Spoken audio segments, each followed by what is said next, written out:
In this video we're going to look more at server control events. We introduced this thought back in the third video on fundamental server control concepts, and we said that if we wanted our server control to be able to trigger the postback event, then we're going to need to implement an interface called postback event handler. So we're going to demonstrate how to do that, and then also how to allow our application that hosts our server control to respond whenever the click event is fired. So let's go ahead and start off by creating from the start a new project. We're going to select a web application and call this custom control events. So this will create a solution by the same name as well. And then the next thing we want to do is add a new project to this. So I'm going to select add to solution first. That's very important, or else we'll create a whole new project and we don't want to do that. And we'll select web control library and let's call this CC events. Click OK. I'm going to delete the web custom control 1 and I'm going to add a new web custom control, and we're going to call this one simply LVS button. So we're going to create a button, and just for argument's sake, let's go ahead and create the representation of a button using HTML. Input type equals submit, name equals, and then I'm going to use me.uniqueID for the name, and value equals, and then our text property that comes for by default as we create a new control, and then the end tag. And it appears here, I've forgotten. And there we go. Okay, so let's go ahead and see if this works. Let's also, by default, before we actually compile this, do me.uniqueID.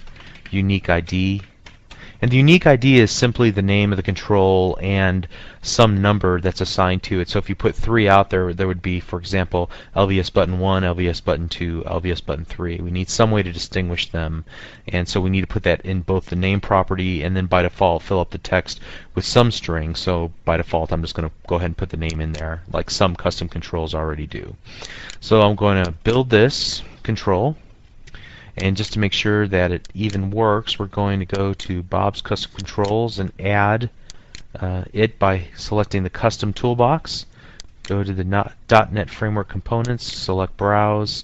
Then we need to find it. I believe it's going to be in My Projects, Custom Control Events, CC Events, bin, CC Events.dll. Excellent.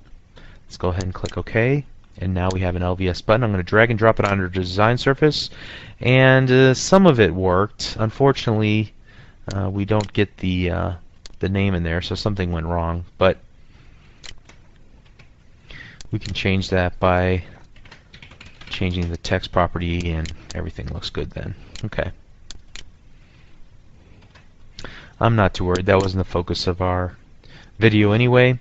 Let's turn our minds to how do we actually capture the click event and then notify the web form once that click event occurs. So right now when I double click this, how does the event know to actually fire when the button clicks? So we need to wire it up to make it do that. Let's go back to our LVS button.vb, and the first thing we need to do in our public class LVS button there at the top is actually implement postback event handler, and I make a note here, important, don't forget this step. It has to implement this interface if we want it to raise that event and allow us then to in turn raise it back to the consumer of our web control. So the first thing we're going to do here is I'm going to paste some code in we're going to declare the event, public event click, as event handler.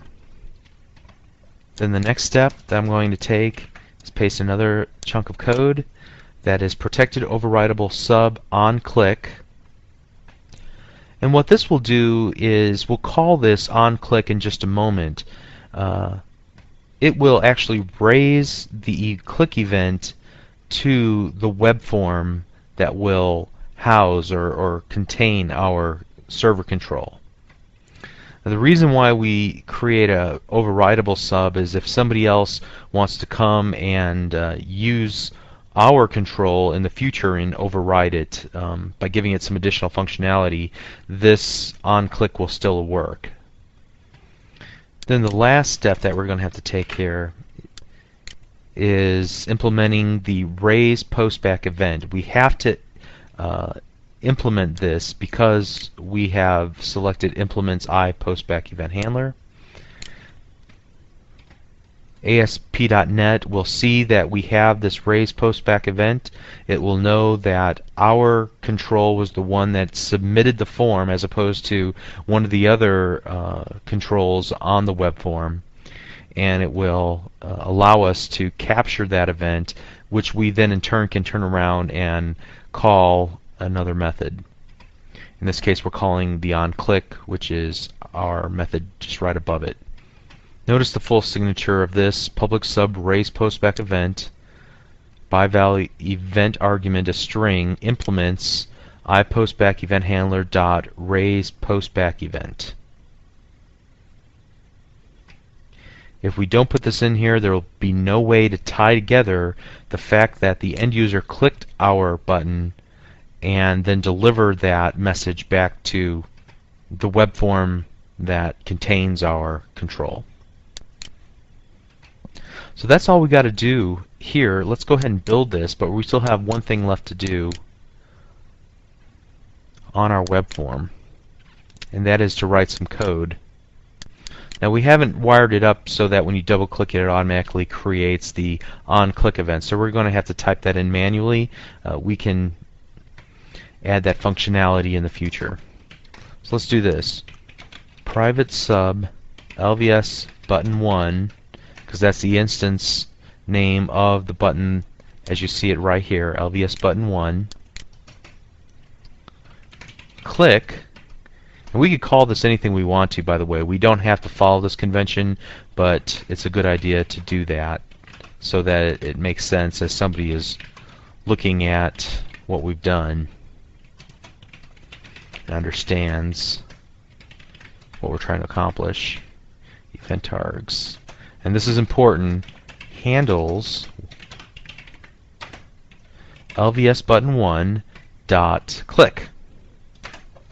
And here what we can do is just response dot write we found the click. Let's go ahead and save this, and let's try to run our application now. Okay, so far so good. We see our submit button. I'm going to click it, and it raised the click event. We found the click. It raised it from our custom control. Our custom control was notified by ASP.NET as a result of implementing that interface and implementing that method called raise postback event, and then we were able to in turn raise it back to our client, the web form itself, where we did a response.write. We found the click to the delegate that was actually listening for that event to occur. Now I want to make this clear, you don't have to allow your control to be the control that submits the form back. Obviously, if you're going to have even a drop-down list box that has an auto post back, you'll need to implement this. Obviously, a button. If you want your text box to, whenever somebody types in a single character, that it does a post back so that you can find out like a text changed event. That's pretty excessive, but you absolutely can do that. But you don't have to if it doesn't make sense to implement that in your control. So, hope this helps you understand a little bit more about events in custom control.